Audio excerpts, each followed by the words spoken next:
This is Real Girl Dick Hour. Respect. Bless. Personally love reading fiction, so here we go with Tyrannosaurus Rex. Well, of course we fought it, Hunter said, raising his voice to be heard in the crowded restaurant patio. Who the hell wants their kids staring off into space, seeing God knows what all the time, instead of learning how to live in the real world? Same way our parents fought like hell to limit our tablet use, or not let us have them at all, added Tucker. Same way their parents tried to keep them from sitting in front of the television like zombies all day long. Losing battle in all three cases. 'Cause you can't fight technology. Amanita wished her food would come. Her parents' friend always had the same brunch conversations. And we turned out alright, didn't we? So yeah, when Bruce started first grade, we got him ocular implants. All of us get them now, right? It's not even a question. You have to have them. Once upon a time, they had the same conversation about cell phones. When do you get them for a kid? Totally worth it to not have to worry about him scampering off and getting kidnapped, murdered, infected with one of those, and to not have to entertain him every second of the day. First Hunter and then Tucker tousled their son's hair, and little Bruce smiled, from simple physical reflex, for he was far away from that Brooklyn restaurant, seeing his two dads and all their friends as gray outlines against the dazzling backdrops of augmented reality. What plane are you on? Asked Amanita, who was 12 to Bruce's 7 and found the boy only moderately less boring than the adults. Bruce extended one wrist, and Amanita tapped hers to his. And hell unfurled around her. Jesus Christ, she said, and she had to fight to keep her voice low enough that the grown-ups wouldn't register any alarm. She shivered, looking around. She'd never seen an AR plane like this before. Probably it wasn't even one plane, but several stacked on top of each other. She knew it was possible. You could buy or burn them like that, but most people didn't because the vectors were always bumping up and against each other. Anyway, the physics never quite aligned. Add moon gravity space war to the bottom of the sea adventure and you got a whole muddle of confusing rules and glitchy chaos. That sounds awesome. I would love to live in glitchy chaos.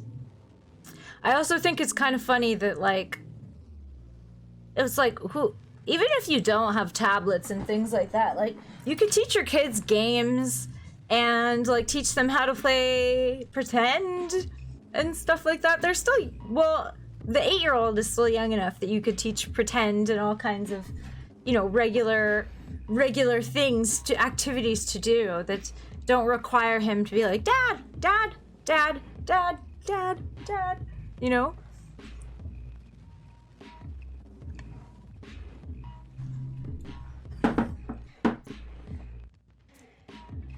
All right. This one was wrong, all wrong, but it worked. The mechanics tracked. A city on the edge of the sea, or a city being eaten by the sea. Ocean waves lapped at their feet, dark alleys on all sides. Wet brick, billowing steam, cardboard boxes where eyes glittered. A little girl with legs too long squatted on a fire escape, singing to a doll or struggling child. Jellyfish floated through the air. Vultures and feral Mickey mice gnawed at a cow carcass. A werewolf was graffitied onto one wall, something out of an old woodcut. Cool. While she watched, it turned its spray-painted head and grinned, beads of saliva standing out in its jagged spray-painted teeth, and then it hurried off along the wall. Dark shadows fell on them from massive things circling in the sky. Also, there were no other players beside the two of them. In an overcrowded New York City, there were always other players, bright spots in buildings above or beacons from blocks away. Everyone in sight was grayed out, inaccessible. They can't help me if something happens, she thought, but it was an absurd thought. Only babies forgot that airplanes weren't real, couldn't hurt you, could be exited at any moment exited at any moment with a blink. What the hell is this? How did you find this? Bruce shrugged. He presented as a grown man, and a massive one. So there, in case you didn't catch that, the two parents are talking at a Brooklyn restaurant. The dads are just having a normal brunch, and these two kids are basically just in a VR game with their ocular implants. So Bruce shrugged. He presented as a grown man, and a massive one. 7 feet tall, easy, face and muscled body cobbled together from hundreds of movie stars and cartoon characters, wearing an intricate, inexplicable outfit a superhero suit designed by somebody who spent days adjusting every possible setting.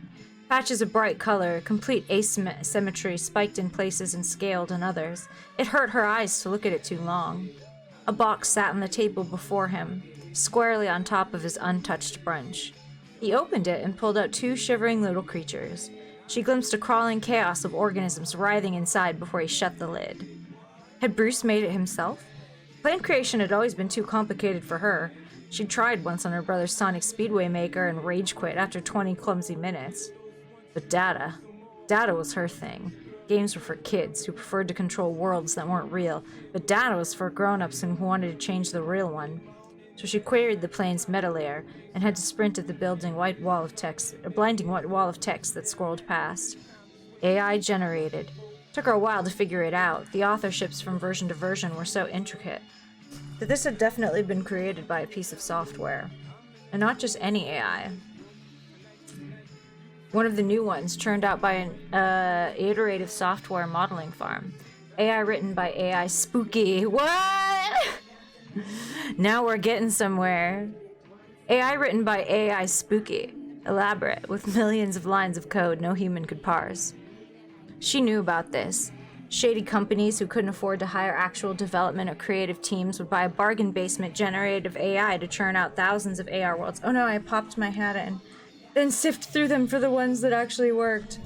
Her brother had found one once. It was like being lost in a maniac's nightmare memory of a traumatic trip to Disney World. But this wasn't one of the ones that worked. It was a cast-off, had to be. The kind that got stolen in a data breach, dumped on a digital scrap heap for trawlers to pick through. The kind that could seriously fuck a kid up. The reeling creatures from Bruce's box were growing. She saw now that they were people, fully formed, sexless, naked miniatures. Fist-sized now. Bruce picked one up, ripped it in half, flung the pieces onto the ground you might if you were feeding pigeons. Except whatever he was feeding is way worse than pigeons. "Bruce, no!" she screamed. Amanita blinked away the plane and shivered at the stark safety of the Bushwick restaurant. Had she screamed in real life and they'd all ignored her? Or had the rules of Bruce's plane prevented her scream from reaching them? Either option was upsetting. They were still stuck on the same topic. Someone asked, "You don't worry that he might stumble into something inappropriate?" "We have the parental controls on. Sorry, I think this is the other parent. We have the parental controls on. They're very effective these days." She knew it was true. No sex or violence or profanity would penetrate the shield that they built around little Bruce. There hadn't been any blood when he tore that homunculus in half, but he had certainly screamed. And she'd also seen old Disney movies. Even with a G rating, you could be disturbing as hell. Pinocchio still gave her nightmares years after she'd seen it. What might happen to little Brucey in there? The food had to come. She took a bite from her omelet, then a forbidden sip of her mother's coffee. Mom was too busy talking to that friend from college to see. Her fork felt safe in her hand. So solid. The smell of hash browns was healing, real. She should stay. Bruce would be fine. Wherever he was, she hadn't let his dads in. They'd have boosted him out and booked 2 appointments immediately. One with the occultist to remove his to remove his implants, and one with a child psychologist to assess and erase whatever unspeakable damage had been done. Was still being done. "Tucker, Hunter, I heard that was in your building. That thing where the guy set his whole apartment on fire, killed himself and his wife, and..." Bruce could be in real danger, but the grown-ups had moved on to the next topic of conversation. It sucked having to protect adults from the horrors of reality. She tapped back in. He was standing now, watching the horizon. "Bruce?" she said, feeling flimsy and insubstantial, a low-res, uncustomized version of herself. Wasn't the black and white all about Eve Bette Davis that was her default presentation? That had been overwritten, at least here. Something was seriously off in this plane. What are you looking for?" "She's coming," he said, smiling horribly. Amanita looked down at the still-growing homunculus corpses, smelled the stink they gave off. "What did you feed?" "Tyrannosaurus Hex," he said, and she shivered at the name without knowing why. Something about the way he said it? Hungry and horrified all at once. The name rang a bell. A myth. A monster from a story. She searched, and sure enough, Tyrannosaurus hexadecimal, a digital de-extinction, a product of a Russian troll farm or Black Ops Pentagon Cyber Terror Legion. Weaponized intrusion software given reptilian form. Oiled, glistening flesh, eyes of a fractal fire. A calling card, at first, an insanely detailed gift to leave behind at the scene of data breaches and other mischief, but growing more sophisticated with time, marching forward on the ever-advancing cutting edge of internet malevolence. Bruce, she said, we have to go. She's almost here. Now there were ripples forming in her mother's cup of coffee. A distant thudding like bombs going off, each one a little closer. The weirdness of Bruce's plain world receded as whatever it was approached. The jellyfish and Mickey Mouse scurried into the shadows. Banal Sunday bushwick bloomed around them. Bruce, you don't know what she... Of course I do, he said as the monster turned the corner of Melrose and Knickerbocker. She always comes when I call her. Tyrannosaurus Hex stood 3 stories tall. As she moved, her massive bulk rewrote the rules of reality in this plane. Her feet crushed cars, her tail swing sent pedestrians sailing through the air. Amanita knew it wasn't real, knew that as soon as she blinked herself out, she'd see the dog walkers unharmed and the cars intact. But she'd never seen software sophisticated enough to shatter the representation of the real so swiftly and effortlessly, and that was terrifying enough. You call her? She's my friend, he said. She arrived, lowered her head to look at them in the eye. Amanita smelled grease, meat, gasoline, maggots. She was a living machine, giving off heat like a car engine on a hot day. As with Bruce's suit, looking too closely at the texture of her flesh made Amanita's head swim and stomach lurch. The resolution was almost infinitely dense, pebbled flesh and engorged capillaries and streams of sweat where bacteria pooled. But that's wrong, she thought. Dinosaurs are birds and birds don't sweat. But she knew it didn't matter. Tyrannosaurus Hex obeyed no laws but her own. Yeah. You want to see something really cool? He asked. No, she said, because there was that horrible hunger in his voice again. Tyrannosaurus Hex stood to her full height and turned to regard an apartment building. All glass and steel, the kind of glistening new building where her family lived, where Bruce's family lived, like all the new arrivals on this block, in this borough. The monster leaned forward, opened her horrible mouth. Fangs like jagged stone knives dripped toxic saliva. The beast bit into the building on the 3rd floor, and the walls of that apartment seemed to fall away. Amanita saw vintage concert posters, a floor full of dirty clothes, a grayed-out bearded hipster at his laptop. This too wasn't real. The walls were still there. She was still seeing the occupant's scanned interior skin. But how could the monster have hacked into that? How could it see through walls? Again it leaned forward. Again it opened its mouth. But this time it clamped those nightmare fangs around the mound where he sat.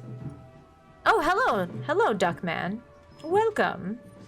Welcome all to a very dramatic reading of Tyrannosaurus Hex.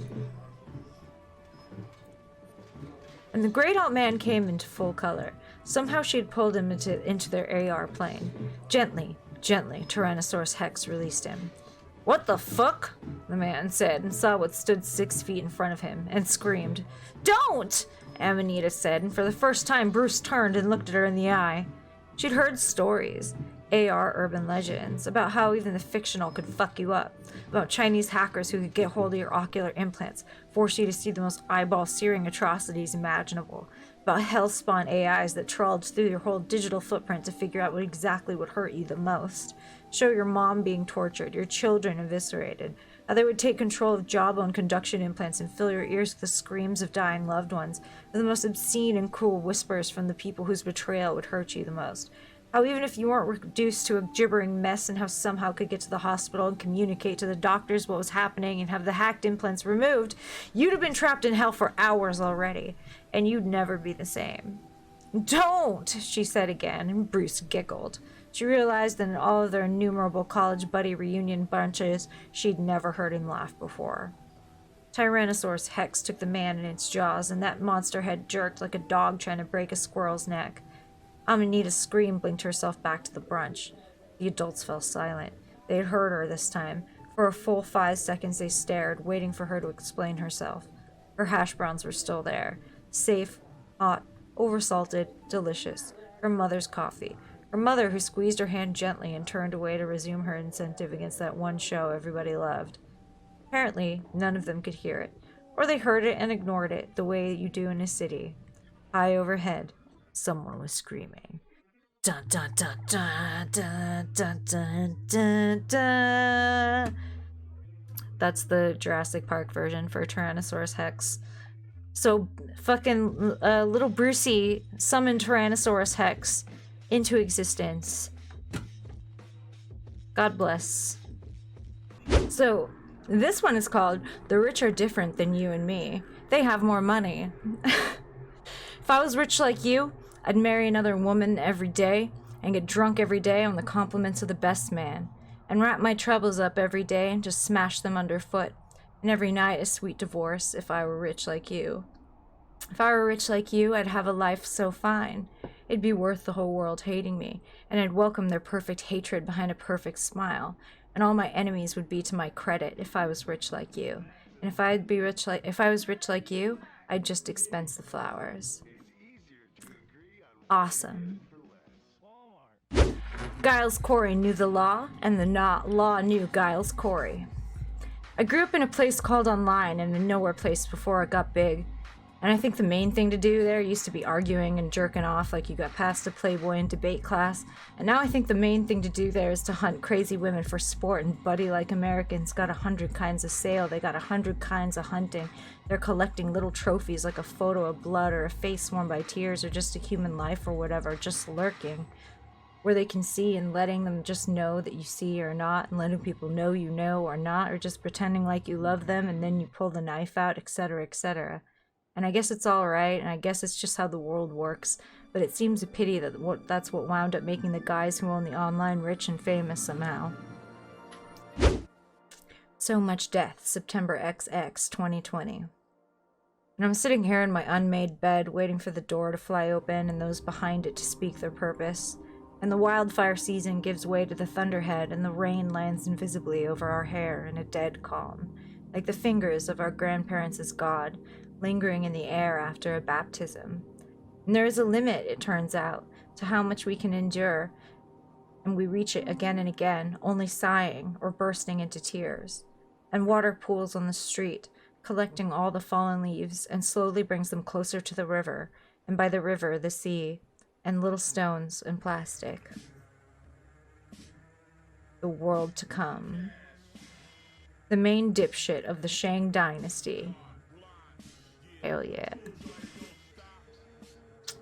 It has been 9,600 years since the beginning of time, and I am punching trees for wood. Been there. I have to walk a long way to get wood back to the storage pit when I'm finished, but the player hasn't been paying attention to me in a while. I don't really care. It's not like I can use the wood for anything. It's for building chariot archers, or buildings that make chariot archers. Elephants have been extinct for thousands of years. Lions have been extinct for thousands of years. We chopped the last of the edible mammals into meat long ago. Only humans and birds survive, and horses for chariot archers. The player can target birds in the expansion pack, but it's not as popular as the base game where the game is still being played. Awesome. All of my upgrades are for efficiency and gathering resources. Other villagers from other civilizations are more efficient, but the meta does not favor playing as those because their chariot archers aren't as good. Some of the other villagers say that there's girls in other civilizations, but they're thinking of the sequel. Girls haven't been invented yet. None of us get to wear a shirt. 2,000 years go by in 16 minutes and 40 seconds real time. That's about as long as the average one-on-one game lasts in high-level play. Give or take half a millennium. I'm in a 3v3 between evenly matched players, which takes longer. Some guys get to punch archery ranges into existence, but they don't usually live as long. I wish I was a farmer because they don't have to pathfind as much and don't get shot by chariot archers as often. I love this chariot archers theme. It's beautiful. I am a rough, weak, shirtless little bastard. I only cost 50 food. I only have 12 HP because of a raid 3,500 years ago. My life is not valued by the player. I have no place in battle. I live in a hut with another shirtless guy and 2 chariot archers. The chariot archers don't bathe either, and they stink of horse shit all the time. There are guys with noble blood in their veins who could be recruited from the academy, but the meta does not favor them because they're too slow. Chariot archers are fast enough to just phase through buildings if you use the right inputs, like ghosts. I really wish I could punch the enemy chariot archers to death, but all I have is a big bone club, and it doesn't do a lot of damage. The player has selected me once or twice, and I always say the same weird shit to him. I want him to send me to my death in battle, but he just tells me to punch wood or build another storage pit. If I could, I would be a chariot archer, but that's not how it works. If I could, I would be one of the horses on the chariot archer sprite, but that's not how it works. If I had a magic lamp, the first thing I would wish for would be for girls to exist. The second thing I would wish for would be to be stuck outside the map so I could be invincible and live forever. The third thing I would wish for would be to see a priest. I know they exist, but I've never seen one. The meta doesn't favor them. I guess if I couldn't have any of those, I'd wish for myself clean. If I used the cheat codes, I would use the victory code or the defeat code. I fucking loved that. That was fantastic. So, Tsiolkovsky looked like shit under the Hab Dome. Solarites circling like flies, waiting for the airport without a busted airlock to clear their landing. The whole city's been smelling subtly of shit for years, ever since they found some way to cheap out on the filters. Probably it's poison to breathe. Nearest we could all figure was a way to make the offers they had to get us into suits and off the planet cheaper. When we took the company dollar and made the oath to reclaim the Earth, they fed us like they wouldn't feed rats, but it felt good to be eating without spending money. They got us drunk on cheap Rizzo, the kind that everyone says tastes like drain cleaner or turpentine or something. It was the first time some of us had ever been drunk, and the ones who had been before just said, "Don't worry about the puking, man. It's the part that comes after that makes it worth it." The officer on duty called us heroes, and we all laughed, and he laughed too. What a crock of shit, and everyone knew it. Felt good to know, you know? Felt good to be in on the joke for once. Tell us for real that you wouldn't die for something worse. You off-worlders have never understood the perfect hatred we have for each other, sucking marrow from long bones, chewing and spitting out our own flesh. No greater joy to us than the hunt, terrified singletons making busy tracks under vigilant eyes, glass or otherwise. We will find you, and we will change you, and we will make you part of ourselves. And you off-worlders have never understood the depths of our love. In the crushed depths of the ocean, our vestigial eyes are only there to see you. In the death zone of heaven, our lichen curls to tangle with the wounds of your feet. You have blood, don't you? By and by, it'll be ours. You have strength, don't you? A mind, don't you? A soul, don't you? By and by, they will be ours.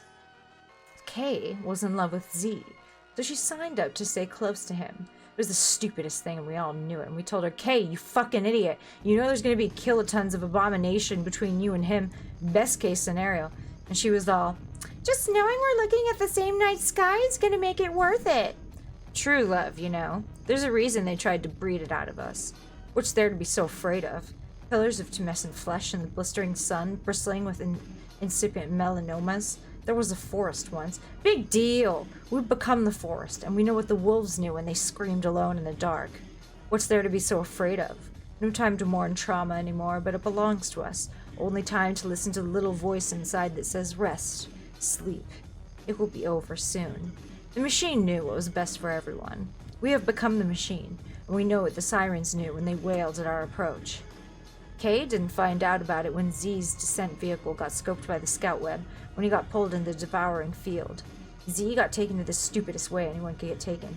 He was dead-ass pulling the flare gun out of the first aid kit and about to put one between his own eyes when the voices convinced him not to. You believe that shit? Convinced him not to. Like, what was his endgame? No idea, even now. He walked out with the flare gun and got nerve-pinched in seconds.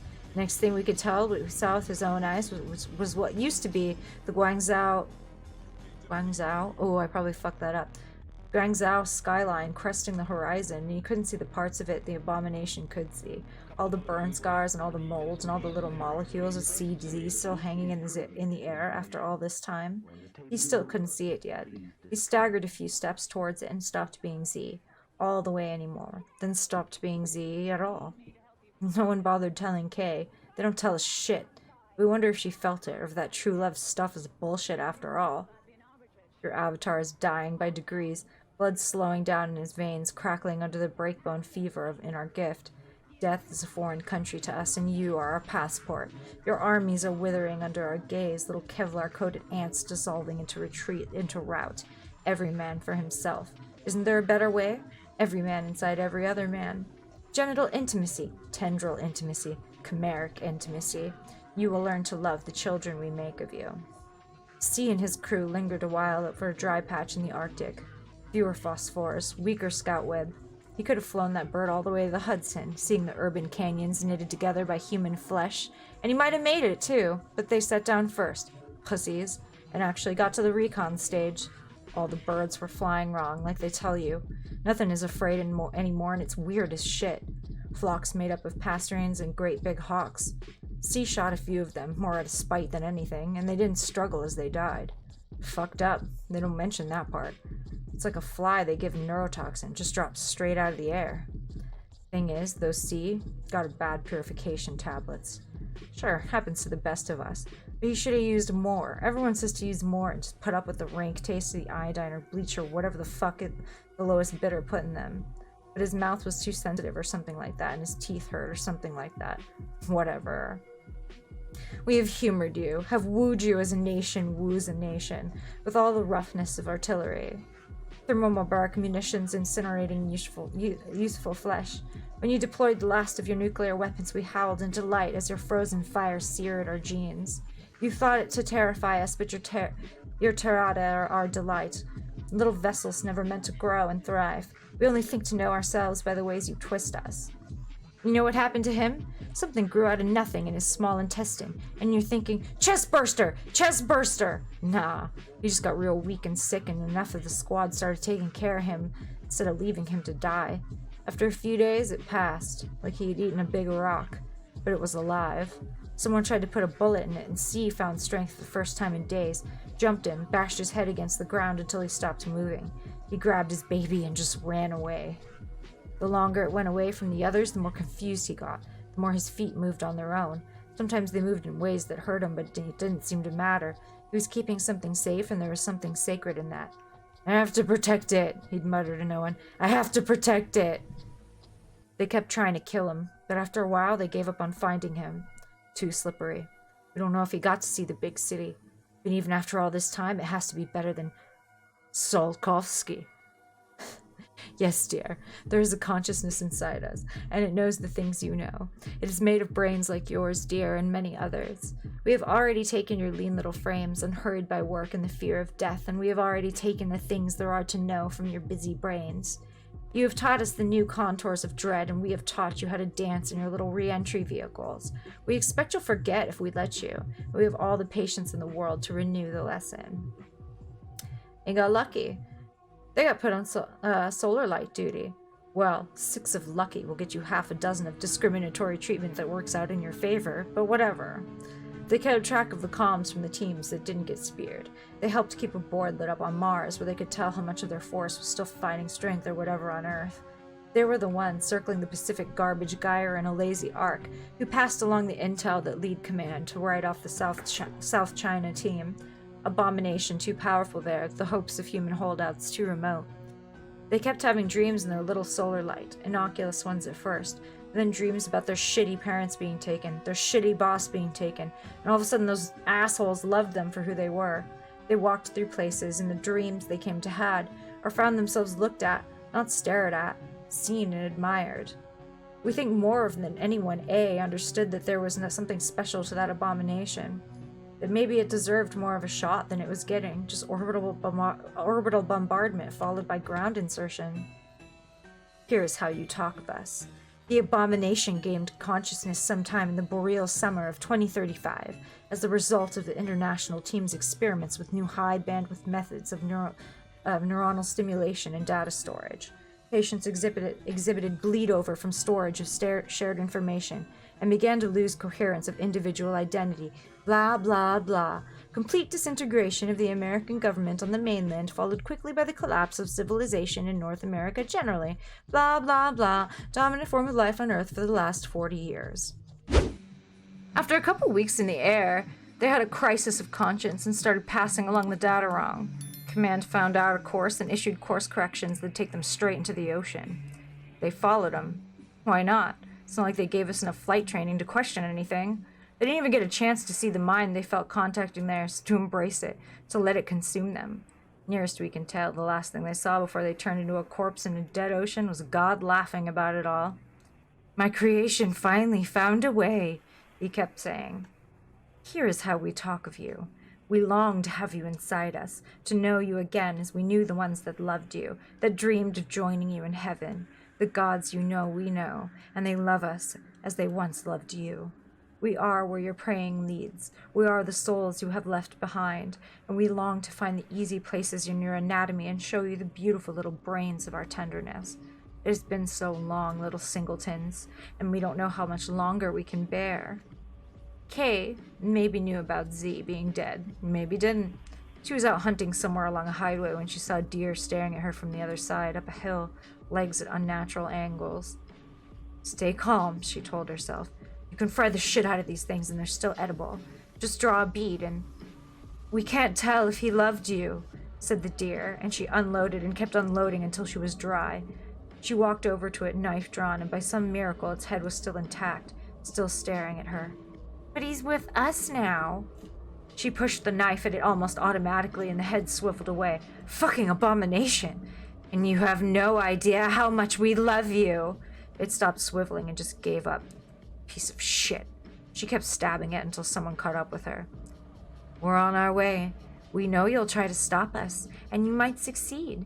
But we are tireless and many, and you are careworn and few. We dream of you embracing us, knowing the joy we know. But there's all the time in the world to wait for you to come around. Our heart belongs to you, and you belong to us. You okay? Said the sergeant. Not one of us. Eisenstein habitation boy, real stuck-up asshole like all of them are. Yeah, she said. She wasn't even crying, but she felt like it. Just fucking hate it here. Join the club, he said, and they walked back to camp together with their ragged quarry between their shoulders, tired and hungry. I'm not sure if this word's Uraga or Uraga Harbor. Apologies to Paris Green, because me and pronouncing things that I've never seen before or haven't had the chance to say out loud, rather, either one of those situations, I'll just wing it. So, alright, black ships in Uraga Harbor. Sometime before everything fell apart, Menka found their body warping quite inconveniently to become one of the most beautiful men in the world. Oh, I think they meant beautiful men. They wore a sheet of skin off their arm, pulling at it like the label of a prescription bottle until it popped out and revealed perfect skin, which was very like butter, but soaked in blood and nymph. This kept happening, and the pieces were too big to flush down the toilet. Before long, they lived in a cloud of flies which attended them day and night, lapping the sweat off their brow, landing in their shrinking bald spot to mate and lay eggs. It was not to Menka's liking, and they sought out an exterminator. One had an office in what used to be a suburban house nearby. They said to the clerk, I have this problem. Something happened to my body. And the clerk said, Oh my god, are you famous? Menka said, No. The clerk said, You must be famous. Am I on a prank show? Menka scratched their head and looked at their fingernails accumulating blood and skin. A voice in the back of their head said, An imperfection. So they showed the clerk the fingernails. The clerk simply blushed. This is happening to my body all over, said Menka. If what you look like is your idea of a problem. It is, said Menka, cutting her off. I look in the mirror and I don't see the same person as I did yesterday. I don't see someone I know. I see this. Whoa, this hits me in my body dysmorphia hard. It seems unfair that it happened to you, said the clerk. Yes, said Menka. I worry it's the flies or that they're related somehow. Flies? You're working at an exterminator. Oh, flies. You want... No, I won't take away what's made you so wholesome. You're telling me that you won't provide me goods in exchange for money? I will not, she said with an air of indignity. Here's $100, said Menka, pulling a $100 bill they didn't remember having before. You can keep it. Give me something that will kill these flies. She looked down at the money and looked like someone had strangled something in front of her. I need this money, but I can't take it. It's against the rules, and I think it'd be a sin to stop whatever's made you this way. Do you want it? You can have it in exchange for nothing. It's a trick, said the clerk. Or a test. Yes, this is a test. Neither. Let me speak to your manager. And let him steal you? What? And let him steal you? She repeated a little louder. And so on, until Menka stumbled out of the exterminator. Every other one they tried, and for hours they tried. The same story. Men, women, neither, both. An automatic door or two opened halfway for them. A voice in their head told them, It's bashful to meet you. That made complete sense. In a way, they didn't make any sense. When it got dark and they wanted to smoke, so they went to the 7-Eleven. The clerk stopped short when they went up to the counter. Oh my god, it's you, he said. Who am I? Said Menka, and he didn't have an answer. They asked the clerk for a pack of vanilla Kretex, the kind with some 19th century admiral or something on the box. You know, I always wondered, said the clerk. What's that? Why Commodore Perry, he said. It's on packs of the Pemipins, that's all. I'm sorry. You don't have to be sorry. Menka pulled out the same $100 bill from earlier. Keep the change. Just for knowing who Commodore Perry is? You're fucking with me. You don't have to fuck with me. I'm not fucking with you. I have no use for this money. I don't even know where it came from. I couldn't even tell you who Commodore Perry is. Please, I just want to smoke. It's my treat, okay? Menka didn't bother arguing with him. They leaned against the glass wall of the 7-Eleven and smoked one of the Pemipins. As always, it looked like and felt like smoking a harpsichord. The buzzing of the flies was barely tolerable, and they were sure some of them might be inside of their ears. They looked into the glass and they were struck by the thought that looked vaguely French. Is that what's supposed to be handsome? They said. Watching their reflection against the glass, they noticed one of their eyes had become blue, and they carefully stubbed the Kretek out right on the pupil. In the morning, they rolled over in their narrow bed and saw the light of the sun blocked by a landscape painting leaned against the window. They groggily walked outside, attended by what seemed to be thousands of flies, and saw that their apartment was surrounded on all sides by damaged objets d'art, elaborate carvings with water-damaged canvases and gilt frames, a riot of silk flowers with little stains. They glimpsed a neighbor out of the corner of their eye walking their dog. He seemed embarrassed to meet their gaze. What happened here? Why is my apartment covered in all this? Garbage people came by this morning with a full truck and delivered all of it here. I asked what was going on, and they said they saw you sleeping when they went to take out their trash and immediately decided to deliver you all the art they picked up over the years as a sign of respect. Did they take my trash out? I don't think they had any room. Menka shifted from heel to heel. The dog, some wiry-haired mutt a little bigger than a terrier, looked them straight in the eyes and hunched over to shit on the ground. That's the first time anyone's looked at you straight in the eyes since this started, the voice told them. The neighbor beamed with pride. Thank you for talking to me. You know, I've always been a big fan of your work. What work? And the neighbor went to speak but stopped short, trotted back into the house in embarrassment. The dog followed behind reluctantly, trailing a thin line of shit behind it like someone dragged a dog shit crayon down the sidewalk.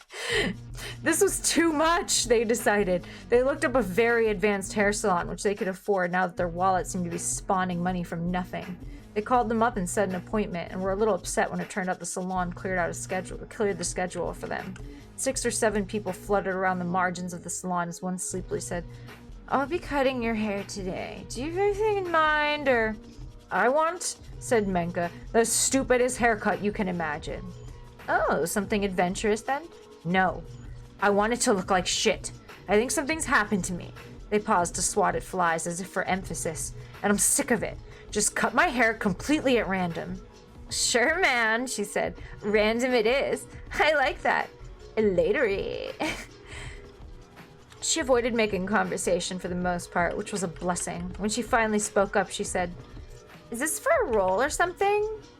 Sure, Menka said. A role. I'm a famous actor of stage and screen, after all. I loved you in that one director's work.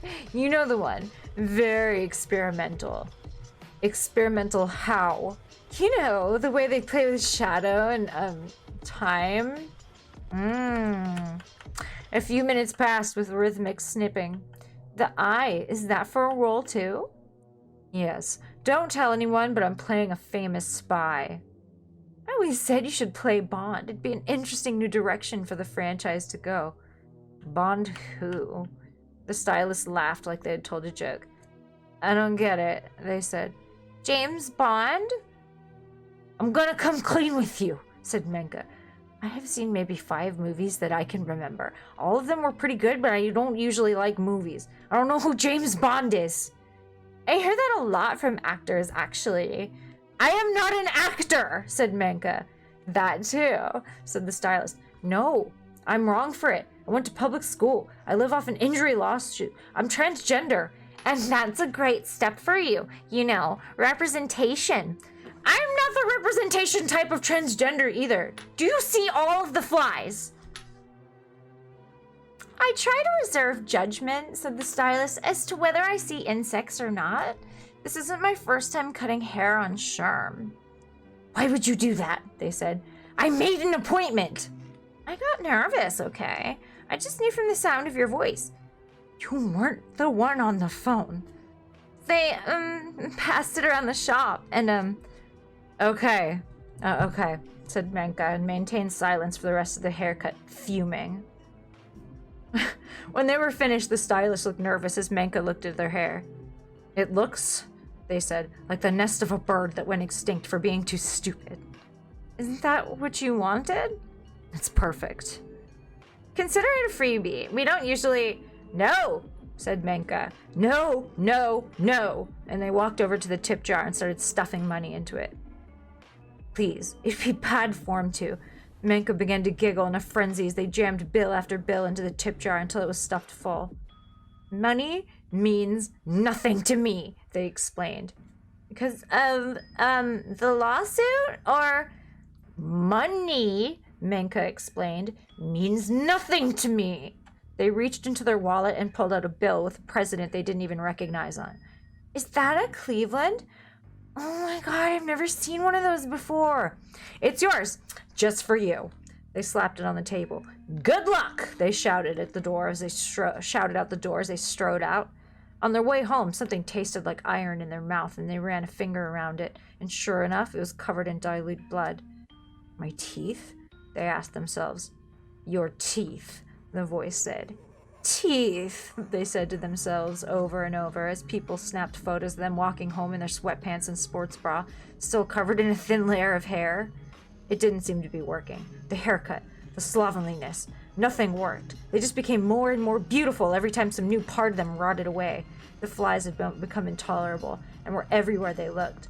One day they saw their neighbor again on the way home from a sad little walk and were struck with a flash of inspiration. Hey, man, they said. Yeah? Give me your dog. They walked into their house, then trotted out, proudly holding up the little dog in an uncertain grip. I hope you know, they said. This reflects nothing on my relationship with you. You're a fine, neighbor, I guess. They jammed their fingers into the dog's mouth, probing the dog's tongue until it bit them. The pain was sharp and jarring, like being slapped in the face. Snickers! Bad dog! Snickers whined and licked at the bitten fingers. They laughed and laughed and laughed, walking past their apartment. They strolled aimlessly until they saw the biggest dog they could find, barking at them through a fence. It sniffed at them inquisitively. Hey, man, they said to the dog. Sorry about this. And they jumped the fence. The dog sunk its teeth into their leg, and they screamed in pain, and it kept biting them and biting them and biting them until someone burst out of the house. I'm so sorry, said the stranger. She's like that sometimes. Oh my god, are you okay? Never better, said Menka, wiping blood from their savaged hand onto their stained sweatpants. They tottered out of the yard and looked for more dogs to antagonize. The dogs kept biting them over and over, breaking their bones, crushing their genitals, blinding them with blood. They kept at it until they couldn't walk. They had hoped one would kill them, but it never happened. When they woke up in the hospital, they were covered in bandages, and a nervous-looking doctor was gently stroking their arms. The flies were everywhere, crawling over the drapes, flying around in thousands, filling the room with a faint, intolerable buzzing that almost drowned out the fluorescent lighting. You'll probably want to know what happened, said the doctor. I know exactly what happened. I started a fight with a dozen dogs and they kicked my ass. Yes, said the doctor sadly. You're not charging me for this, are you? Well, we would normally, but yes, I want you to ruin my face. Please, for the love of God, ruin my face. Fuck my bone structure right up. Get in there with saws. The doctor laughed. You and your sense of humor. You'll be here for observation and antibiotics for a couple of weeks, and I've ordered a series of rabies vaccinations, just in case. So what if I have rabies? Menka said. I started it. That's not the view we tend to take of human life here on our best days. You're here. You need to help me, they said suddenly. My skin is peeling off. There's better skin underneath, the doctor said, looking a little guarded. My hair is growing in wrong. My teeth are loose in my mouth. My God, what about all the flies? The doctor looked around quizzically. You'll get used to them, she said. After the usual pleasantries between a cis doctor and a grievously injured trans person, Menka found themselves alone. They pressed the button on the bed and the morphine almost made them pass out. It had been their only pleasure in days. The voice in their head said, Hey. Yes, answered Menka. I was beginning to doubt, said the voice, you could understand any of us. Any of you? Yes, we've been following you as long as any of us can remember. It always seemed incredibly important. Oh, I'm talking to flies, said Menka and started laughing. Is that what you call us? Yes? That's an incredibly stupid name. What, because we can fly? Lots of things fly. Wasps, bees, hornets. Look, I didn't come up with it. It's just a convention of the English. It's just a convention of the English language, which you can speak. Yes. Do you have anything to tell me? I don't know. Maybe you shouldn't be such a mopey asshole. Excuse me? You heard me. Life is so short. You're here for so little time, and then bam, it's over. And all the while, just look around you. There's so much beauty in the world if you just pay attention. I'm not good at paying attention, I'm sorry. Just the next time you see a field of flowers or a rotting carcass, you need to stop and appreciate it. Please, there's so much to live for. Sure, man, said Menka. A moment passed. Hello? They said. No answer. Huh. They pressed the morphine button again and looked out the window. Through the fly-coated blinds, the sun was rising and setting on something, red and fat and just barely warm, like a great big tick. They sat there in the moment for at least 6 seconds and slowly began to pass out. Oh, that was incredible. I love it. Every once in a while, I notice something like my leg's not working right, or my fingers feeling too long for my hands, or the mayor saying some bullshit about a pandemic, but I never put two and two together. And yeah, before you ask, I got the Nikami? I want to make sure I'm saying this right. Neokim. I think it's Neokim. Alright. And that's not what this is about. Neokim. I go to the doctor. I'm so high. I go to the doctor when I fall over from my wife hitting me with a flying elbow.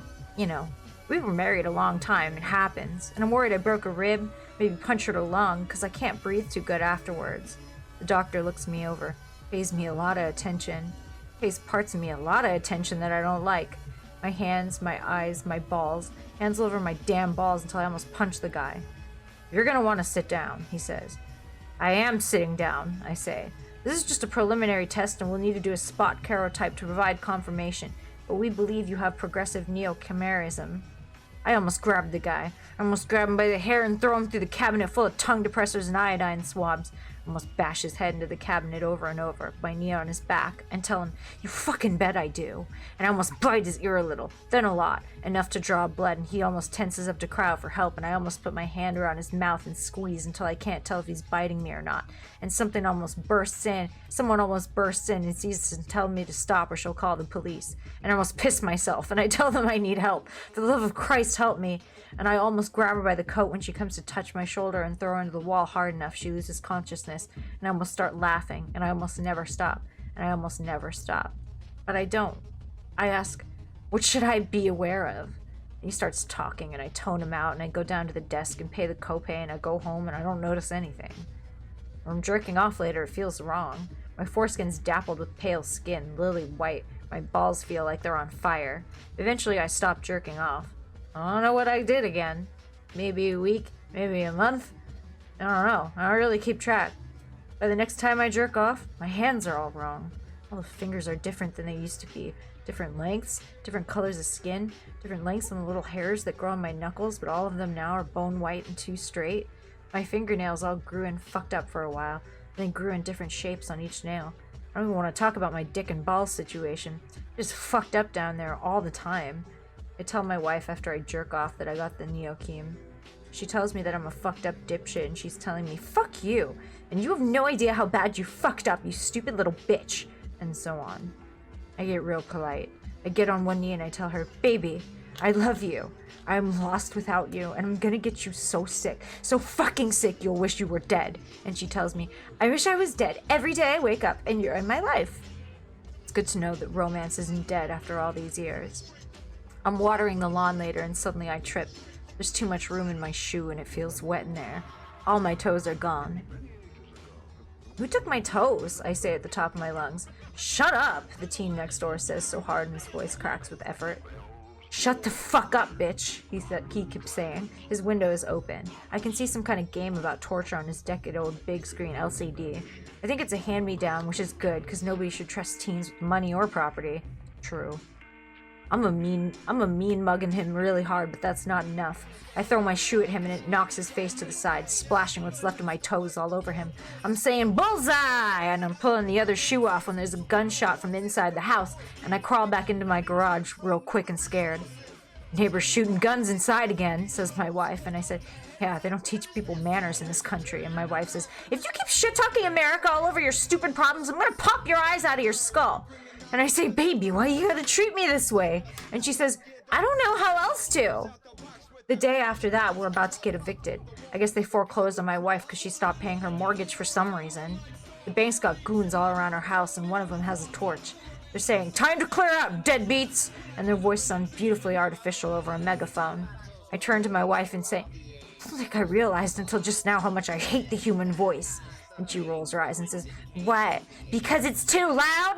And I say, no, I just didn't have anything to compare it to. This horrible shit over the megaphone's much better. And the bank goons are saying, we're armed, I swear to God we'll cut you apart before you die. Just give us an excuse. And I say, before you leave, would you treat us to a song? And he begins singing. But I say, no, through the megaphone. And he shrugs and he picks up the megaphone and sings, old man rhythm is in my shoes. It's no good sitting and singing the blues. So baby, I guess you got nothing to lose. Won't you let me take you on a sea cruise? Ooh-wee, ooh-wee, baby. Ooh-wee, ooh-wee, baby. Ooh-wee, ooh-wee, baby. Won't you let me take you on a sea cruise? And I say, that is the worst song I've ever heard, but it sounds beautiful and all fucked up by the megaphone, man. And he says, thanks, deadbeat. And I say, I'd ask if you want to go out for coffee later so I can see what else those pipes can do, but I'm married. And he says, thank God. And we leave the house. Behind us, I think they're burning it down. This neighborhood needed a Pete's or something anyway. This neighborhood needed a Pete's or something anyway, my wife says. I tell her, you've ruined my life. And I laugh and I laugh. For some reason, losing a house is hard. You have to call out your friends and find somewhere to live. My wife called out all her friends, but they told her to go fuck herself. I called my friends, but they were too scared of my wife to pick up the phone. I said to her, I think my friends are scared of you. And she said to me, I think my friends are scared of you. In a nasal snivel, and then said, that's you right now. Oh my God. So we called up the government, and they were too afraid of my wife to pick up the phone, too. And all that was left was the graveyard. I don't want to go to the graveyard. And I said to my wife, I don't want to go to the graveyard. And she punched me as hard as she could in the chest, so hard it winded me. After that, we're staying in the graveyard with our mom and dad. They're always arguing the way couples do, you know. She'll come at him with a cleaver. He'll knock him over with a shovel he uses to unearth the corpses. I'm laughing. It makes me think. That's where that thing happens when I wanted to tell you the story about. I ask him, George, and he says, please, call me Daddy. And I say, Daddy? And he says, for fuck's sake, put a little more sensuality into it. And I say as sultry as I can, Daddy, is there anyone fresh in this graveyard? Yeah, he says, hold on, he says, and whistles with fingers. He whistles with his fingers, and my wife is grabbing my hair again, shoving my face into the ground. No, I'm saying, and she's laughing and kicking at my legs. They're moving wrong, and I can't tell if it's because they're getting deformed or just because she's kicking them a lot. You belong in the ground, she keeps saying. You belong in the fucking ground, you useless piece of shit. And I'm saying, honey, remember what the bank guy was singing to us? And she says, yeah, some horrible oldie song about a sea cruise. And I say, thanks. I forgot for a minute there. I wobble up onto my feet and she slaps me in the back of the head. Go see what George wants, she says. I hobble over and look at him. Why doesn't she call you Daddy? I say conspiratorially. And he looks bored and says, I don't care what she calls me. I don't listen to what she said when she talks. I'm only going to tell you this now because you're stuck with her. And I don't think she has a soul. He looked back and forth with a sudden look of panic and said, I think my wife Mary stole my seed while I was sleeping and turned it into a homunculus with forbidden alchemy. Desperation creeping into his voice, he said, I think that's why she's the way she is. The way she treats you isn't right. The way my Mary treats me isn't right. There's something very wrong here, and I don't know what it is. There's a moment of silence between us, a moment of understanding. I say, oh, George, I know what you mean. He says, if you won't slut it up some, I'm not going to talk to you anymore. But anyway, later on he's digging up one of the graves. The marker on it had a name, but it got scratched out real fast, and the epitaph hasn't been, but all it says is, see you in hell. He digs up the body and asks me what I want with it, and I ask if I can see the cleaver. He pulls it out of his crude leather football armor from what his wife swung at him earlier, and he hands it to me, and I hack off the foot, thinking I could replace my toes with this dead guy's, and maybe keep doing that as body parts continue to fail me. The foot's way is easier to cut off than I expected, and I look inside of the carcass, and the roughly cloven tibia is shinier than it should be. This is gold, I say. Right away, he's trying to cut my throat for the gold, but I'm faster than him because how old he is, and I bury him up to his head so the wolves that hang around the graveyard can eat his face before he dies. My wife sees us and she says, typical of you to bury George halfway. And I say, he's trying to take gold away from me. And she nods. He's always doing that. George is just crying the whole time like a baby, screaming with his whole body, barely pausing for labored breath. I strip the body he dug up down, and it's a mishmash of body parts. I guess the Neokim got whoever it was too, and that's what I'm gonna look like before I die. I hack off the dead guy's breast to expose the ribs and their gold. Everything's mottled and a lot of the hair is coming in white and ramrod straight, just like mine has been. More importantly, the gold is all over his skeleton. I picked up like 15 pounds of the stuff from his foot and a couple ribs alone. It's the story of how I became rich, and I'm modest about it. All the credit belongs to my family. When the Neokim turns enough of my body parts into a hodgepodge of genetically incompatible micro-organs and I die slowly and horribly over the course of a decade, I want to give my wife credit for the kill, and I want everyone who ever loved me to be buried alive in my classy new mausoleum. It's just a little thing called respect. This one's called A Fucked Up Incident. God, I love these stories so much. There's just a few little errors where there's an accident. There's definitely intentional repetition, but there's just a few times where I think they actually accidentally said they said or as they said or something 2 times instead of 1 in a single sentence. And other than that, honestly, this shit's perfect. Absolutely wonderful, especially if they edit it themselves. Very impressive. I am a terrible editor. I mean, I guess I'm okay if I'm reading somebody else's work, but when I'm reading mine, I'm like, hypno frog noises.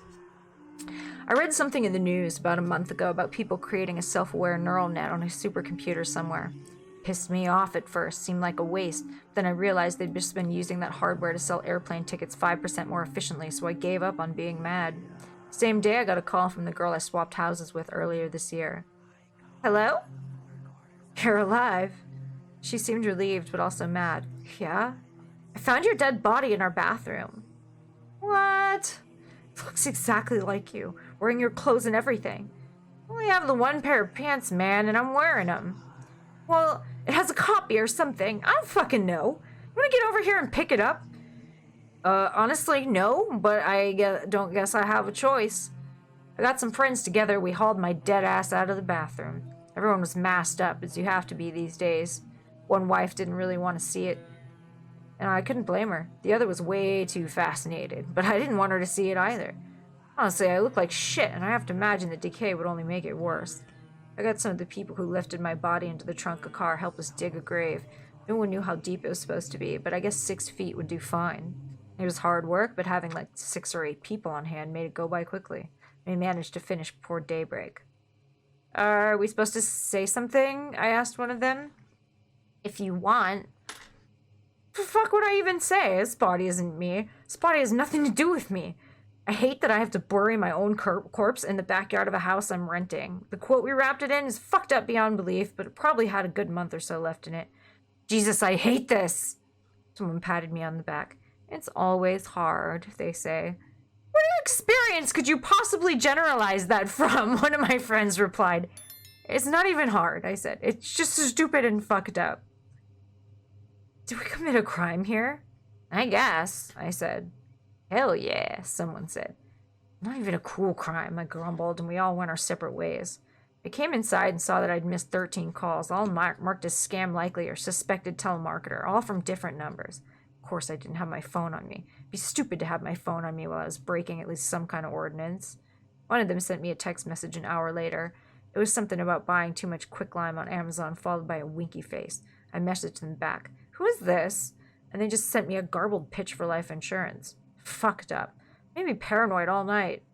It largely died down after that, and then the week was quiet.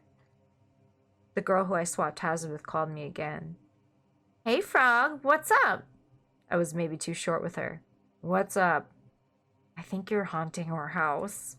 Bullshit, I'm alive. You did just bury your corpse somewhere or the other. You did bury it, right? I don't talk about that. I'm haunting your house? How could I be haunting your house? I don't fucking know. We keep seeing you around. Shit keeps getting eaten and no one here is eaten. And one of us will talk to you online. It seems like you haven't left your place all day. I haven't all week, really. So what do we do about this? I don't know. I've never had the ghost of a living person haunt my fucking house before. I was hoping you had insight, and it seems like it's your problem because it's you. This is a load of shit. First my dead body shows up and I help you with that. Now my ghost shows up and I help you with that. When does it end? Bang a fucking pan until I leave next time you see me. Or hell, I don't know. You know the shit that keeps me up at night? Bring it in my earshot until something changes. Like, with you now? No! Jesus Christ, no! Do it with the ghost. Or whatever. Maybe you just have a new roommate. Look, she said. I have put up with a lot of your shit, but you're going to have to get off your ass and exorcise your own ghost. It only seems fair. Fine. I went over to her house. There was no ghost. I banged some pans for a while. Nothing really changed. I opened up the fridge to get myself some cold water and saw my own spectral legs and ass hanging out of the fridge. Hey! Fuck you! Get out of here! The ghost's legs vanished, but the ass was still there. What does this mean? Am I supposed to know what all of this means? It just seems fucking rude. If you're gonna vanish, vanish all the way. Come on! The ass, my ass, wearing the pants I was currently wearing, just hung out there, motionless. I grabbed a pot off the stove and started banging that against the pan I had set down earlier. You motherfucker, you! Get out of here! The ass finally vanished. This isn't my home anymore. It hasn't been for months. You don't belong here. I don't belong here. There's a fucking pandemic in case you haven't noticed. I apologized to the friend who called me over and left. On the way home, the phone started going off. It was from a telemarketer. I picked it up.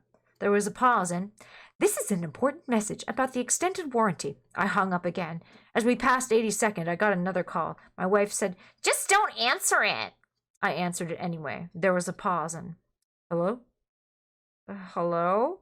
This is an important message about the extended warranty of your car. I hung up again.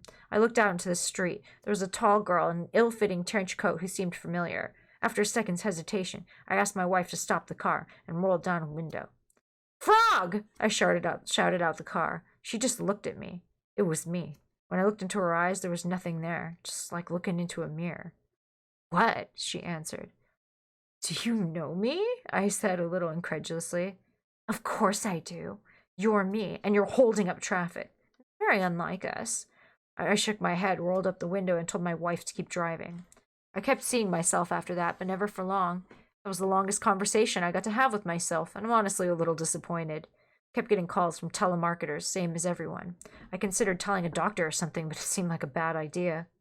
Eventually, of course, the telemarketer's voicemails started sounding more and more like me. That's pretty normal. Everyone's been talking about that lately, and it's nothing special about me, just what they do to everyone now. And of course, the haunting never stopped, but I guess they got used to it or got sick of asking for my help, knowing I was useless. On the plus side, when my body rots enough, I can probably dig it out and have the bones mounted in a case or something. I think that'd make a neat conversation piece. Wake up, young lovers. This is real girl dick hour. Respect, bliss. And this one's called One Hungry Woman. They're very short. We're talking like a paragraph each. Ducked through the mosquito mange and cheap imported time-space fields. You gotta go with 3 or 4. One will fail for sure. To get food from McDonald's. The clerk was all, "What the fuck do you want?" And I was all, "Give me the McMasterpiece." And the clerk was all, "Nah, no McMasterpiece anymore. President's orders." And I was all like, "Fuck it. Give me what you got." And the clerk was like, "All right, protein fries it is. I hate that son of a bitch as much as I'm allowed." Our president, right or wrong. We elected him, or that's the story anyhow, once upon a time. He was noted for his august age and decaying mind. One by one, he accumulated more body parts. Here, a young and powerful heart. There, a foot. The other place, a pair of testicles. We all remember after he got the testes, he was waving his blood-soaked underwear from the presidential palace balcony to a cheering crowd, flags fringed with gold. We were all real worried about hemorrhages. By some miracle, there were soon two of him, and then 4, 8, 16. They were all the same man with the same memories, legally indistinct as people. But he could do more, be more, president more. Every time one of him died, they just made another. It's not really clear how many of him there have been, but he's been the president as long as I've been alive. I guess there's like 100 or so of him now, and you can actually get good money if you have the right genes selling compatible blood and fluids to replace his. They all bleed like hell, see? And this one is called In the Mosquito Mange. Fields start popping and cracking, but that's normal. Too many people out in the street, some of them not wearing generators.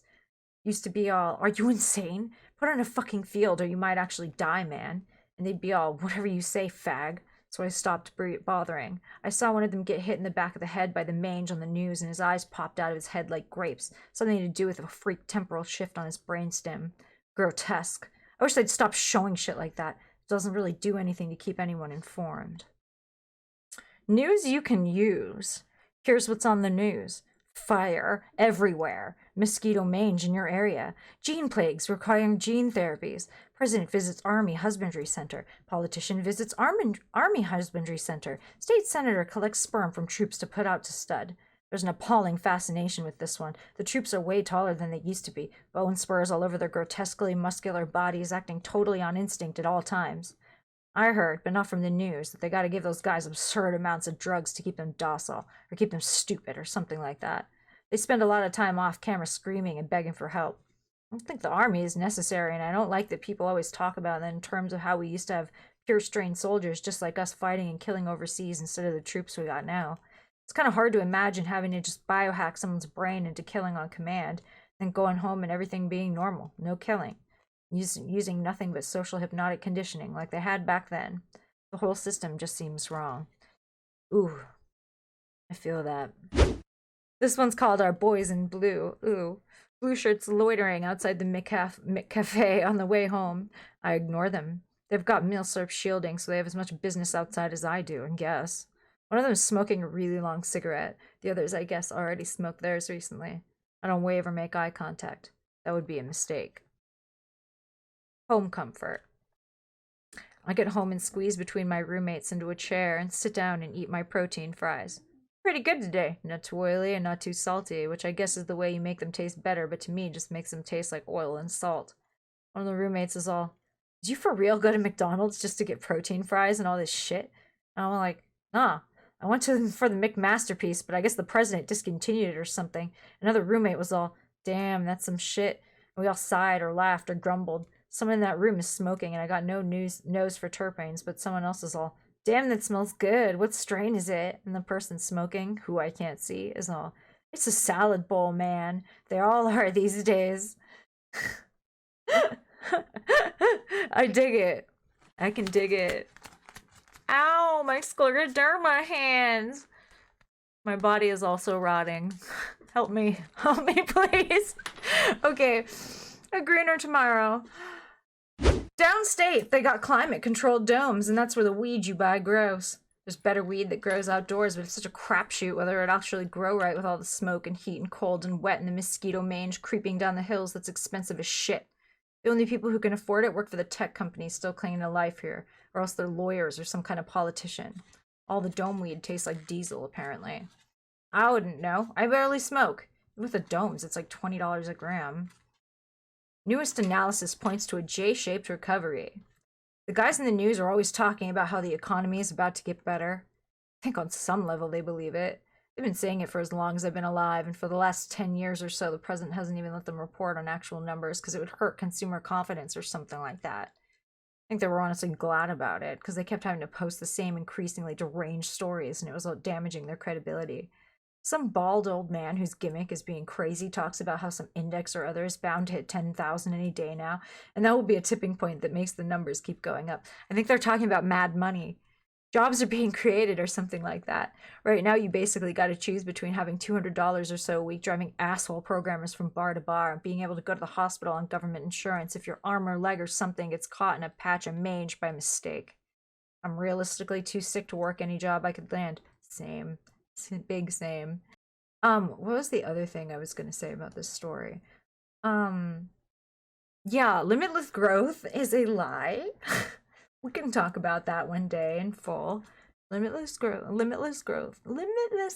is a lie. Perpetuated to take advantage of people who generally believe lies. Yes. And that's most people. You know, generally sociopaths are the ones making the rules and they know how people think and they're just like I mean, you know, what can you do? You have to call night bitch. That's pretty much all you can do. Preventing food stamp fraud. On the phone, the EBT clerk is all, "Do you live alone?" And I'm all, "No, I live with 7 other people." On the phone, the EBT clerk is like, "What are their incomes?" And I list them. I have to list or I might get my benefits suspended. Oops, I hit it to spacebar. Sorry, friends. Oh wow, I've been here too. They're all like, "Has your income changed in the last month?" And I'm all like, "No, it's still 0." And they're all, "It says here you're disabled." And I say, "Yeah, I have severe cognitive impairment from the hemo syndrome." They're all, "But it says you're 25. And I'm all like, "Yeah, I got it when I was 17. And they're all, "Oh, that's not during a major outbreak." And I'm all, no, it wasn't. And they're all like, "Shame, because then you would be eligible for SSI." And I'm all like, "Yeah, I know." EBT clerk doesn't say anything for a minute, and they're all, "That's a damn shame." "I'm sorry, but that's a damn shame." And I'm all like, "I know." They're all, "I can look over your case personally if you want." And I'm all like, "That'd be good." And they're all, "If you don't feel comfortable having this conversation over the phone." Oh, okay. This one's called Queering the State. Yes! Yes! Sorry, I don't even know what it says, but I'm all for it. I'm here for it! Queer the planet. Welcome to the gay agenda. The EBT clerk says they love me afterwards. I don't say anything. I actually freeze up a little bit like they say deer used to. I don't say anything after that. I don't hear back from them later, but when I go to check my card, I'm still getting $440 a month. So at least they didn't flag me like I hear they sometimes do. Family can be chosen. Next chapter. When I get home, one of the roommates is all, "Christ, you smell bad." I'm all, "Thanks, man. I don't think they wash much." And one of the roommates is all, "Oh, hey, congrats." And I'm all like, "No, it was more of an obligation than anything." And the first roommate is, "Oh, I'm sorry, hon. Are you okay? I didn't mean to be mean about it. I didn't know what was up." And I'm all like, "No, it's not like that. It's never like that with me. When I go to sleep, I dream about the fire reaching our apartment and my roommates making me take a 20s desktop tower apart so they can each take the parts that belong to them. But I'm stuck on the thumb screws as the fire gets closer and closer. I don't tell anybody about the dream." Portland. Are more aggressive measures necessary? One of the army branches, I forget if the army or the Marines because the sirens are so similar, sends an APC down the arterial by the house. Cars are honking at it because it's going real slow and smoking like hell. There's a troop sticking out of the gunner's hatch, its arms folded. It's scowling so hard you could see through its giant-ass helmet. People on the street walk briskly by because they know if they give the APC shit instead of the cars, it's likely as not just to light them up. It's wearing standard issue shielding, and the APC has standard issue shielding on it too, but I figure some mange must have slipped through. One of the roommates presses their face against the shut window and starts oinking, and I squeeze into the bathroom in case it notices and shoots at us. Fair. Protecting our city. There's a thumping sound from outside of the bathroom, and suddenly the roommates are crowding in a panic. I'm all, did somebody catch shells? And they're like, nah, just the stucco. My god damn it, the landlord's gonna throw a fit. We gotta plaster and paint now. And Suzanne's like, don't worry about it. My check just came through. I'm good for it. Well, at least we don't have to worry about that, and at least nobody's dead. Pretty soon we're all laughing, all glad to be alive. Your question's answered. Question! Why is there mosquito mange all over town? Answers. Unsafe and unauthorized use of experimental time-shifting technology by rich geniuses. Question. Are the armed forces all weird mutants? Does anyone join the army anymore? Yes. Perverts. Does anyone in your house work? Probably harder than you, and they make way less. The ones who aren't have the right idea. Do you cook meals together? No. The president recently said, the federal government has a moral duty to reassert control over regions that have fallen into lawlessness under separatist governments. Do you agree? Absolutely. Do you support the president of the United States? Yes. Do you consider yourself a Cascadian, Oregonian, or a member of any other separatist element? No. That's all very good to hear. Very, very good. Thank you. It's been lovely talking to you. Don't go wasting your emotion. When I walk out of the convenience store with my energy drink later, I flip my mask down and smile at the cashier on account if he's also trans, I think, or whatever. Maybe I'm just feeling lonely. He flips his mask down and smiles too. I don't think I wind up seeing him again, which is a shame. Lay all your love on me. Walking by the park and there's still people walking their dogs in this shit. Some of the dogs have masks, some of them don't. Some of them have field generators, some of them don't. I'm real antsy about the dogs that don't have time-space fields. It seems cruel to do to a dog. But I guess they gotta get exercise too, and they don't have enough context to understand what's happening if they get hurt or die, so it's not exactly as bad as it is for us. Maybe? I don't fucking know. Don't go sharing your devotion. There's some kind of drone telling people in the next park over to disperse, and it's doing it real loud. Those usually gather a crowd, but I'm not really feeling it today. I just keep walking home. On the way, I have this sinking feeling in the bottom of my stomach, like I forgot to turn on my generators. I check them and they're all on.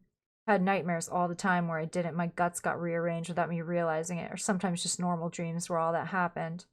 My phone starts ringing and I answer it all. Hello? And my doctor's all like, hello. Have I reached blank? And I'm all like, yeah, that's me. And she's all, I just wanted to talk to you through your results real quick. And I'm all, sure, I'm on my way home from the convenience store right now, but I can do that. And she's all, you have a well-fitting mask and a reliable time-space field generator, right? And I'm all like, yeah, I got both of them on me. She's all, good. Well, your results look pretty reasonable for a woman your age. As far as the cholesterol goes, it's a touch high, but only a touch. And we recommend a diet richer in leafy greens for that. Can you do that? And I'm all, sure. And internally, I'm laughing my ass off.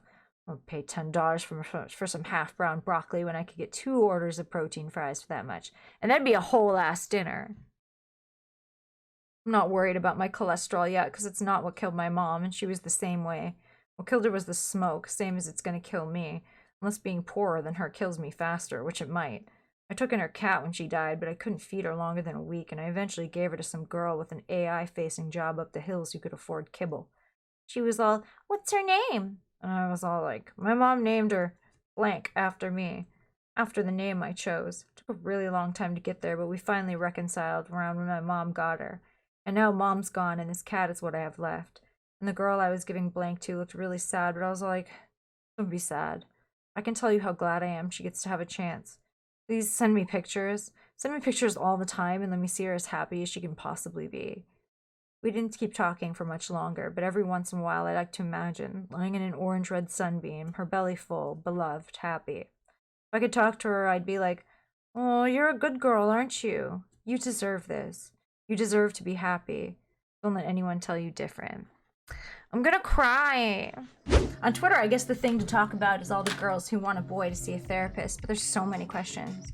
Are therapists boys or girls? More like a machine or more like an organ? Are they unisex like tracksuits, or do you have to get the right therapist so no one thinks you're gay, like a dog? A dog is of course a girl, and a cat is a boy, unless it isn't. Disco Demolition Night on TikTok, 10-cent beer night on Twitter. Aw, yeah. Let's hear it for the faggots, okay? The messy ones, the stupid ones, the ones that never seem to learn. Let's hear it for the faggots, okay? The ones who couldn't be housebroken, the ones who broke your heart, the ones who broke my heart. This love might be able to speak its name somewhere, some way, but it sure doesn't improve your credit, and it sure don't improve your prospects, and it sure don't belong anywhere it didn't make for itself. This love might be able to speak its name somewhere, some way, but it sure don't improve your credit, and it sure don't improve your prospects, and it sure don't belong anywhere it didn't make for itself.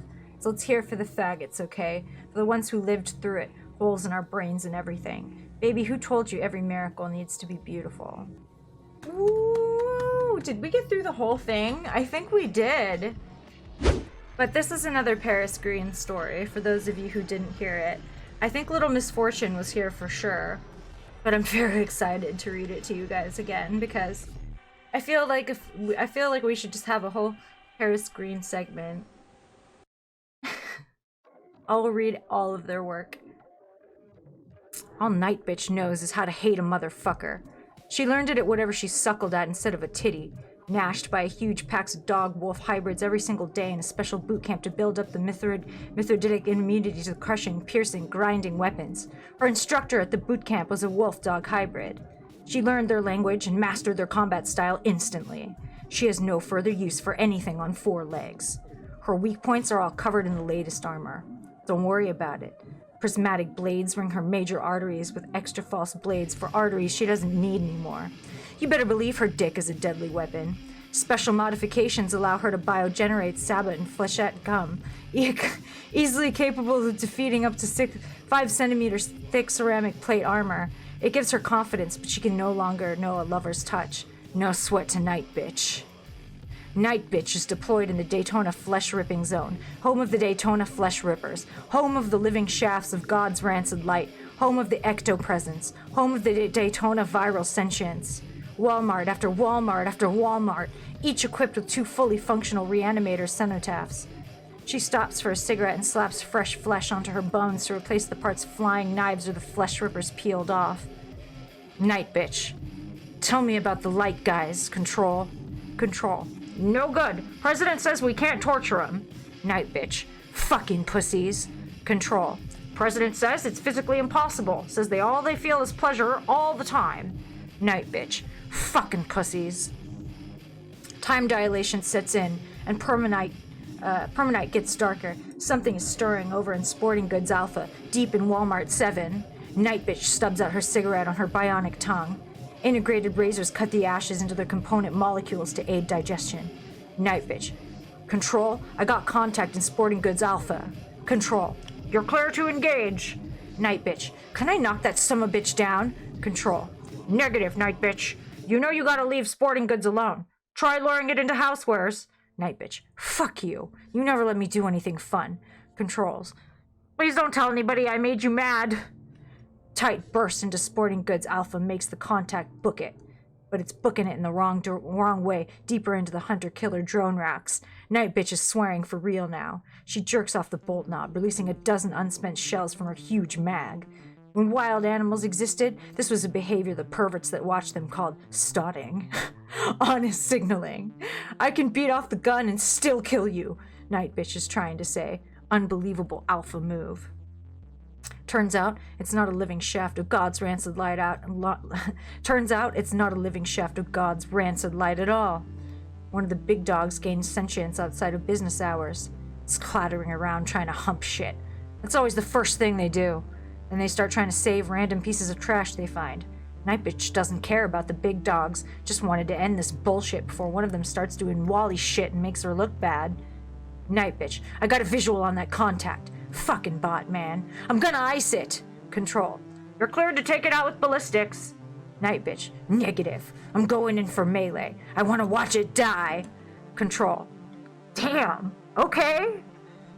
Night Bitch sees the look in that dumbass big dog's sensors when it notices her. She has it cornered and she's just cutting it and cutting it and cutting it with her vibro knife. Who knows what it's thinking? Maybe it just doesn't want to die. Or maybe it's glad that it was the famous Night Bitch that got it. It learns how to die fast for something that wasn't even alive an hour ago. Night Bitch pops its detached pattern recognition flash into her mouth and sucks on it like hard candy, which hasn't existed for over 1,000,000 years, and makes what she's doing more normal. The lithium grease hits her bloodstream and gets converted to novel molecules by her kidney nanites, eyes like pinholes, and she's seeing shit. Night Bitch. I think I understand, Control. I think I get what it's all about. Control. Come again, Night Bitch? Night Bitch. Horrible combat whips ass, and I am the best at it. Control. Acknowledged. Night Bitch engages flight and crashes into the armor-plated drop ceiling of Walmart 7. The blunt impact feels like feathers landing on her back, and her collarbone briefly shatters under the strain, only to knit back together stronger within 2 seconds. With nothing but the force of her iron will and her leg-mounted anti-grav unit operating at high throttle, she plunges through the roof and into the open air. All the lights in the sky are hostile satellites. Stars aren't bright enough to get cut through the ground light anymore. Night Bitch is glad about that. She heard about people gazing at the stars, and it makes her angry. Makes her wonder what they think is so special up there. She shoots a micro-grenade at a crumbling bank, and worthless money flies into the sky, wreathed by purple arcs of plasma flame. Control. Why'd you shoot that building, Night Bitch? Night Bitch. It seemed like it'd be cool if it exploded. Control. Copy. You're cleared to blow up more shit if you want. Night Bitch. I will if I get bored again, I guess. The sky is crisscrossed with disgusting beams of light. Chemtrails for a future without even the hope of a thought reform. Among the beams of light but cloaked in darkness is the sum of mankind's hopes. Maxed out stats, biomodded to hell and back. Awful creature cuckolded by the god of war, waiting out her days in perfect violence after the end of time. The year is 2,535,550. Oh, 2,535. I can't even fucking English. 25,350 and 55. The paving fucked remains of America groan under billions of hell's real billboards. No other cover exists from lethal levels of orbital sissy ray bombardment. The latest combat zone is the human asshole. Enter the perfect mercenary, Night Bitch.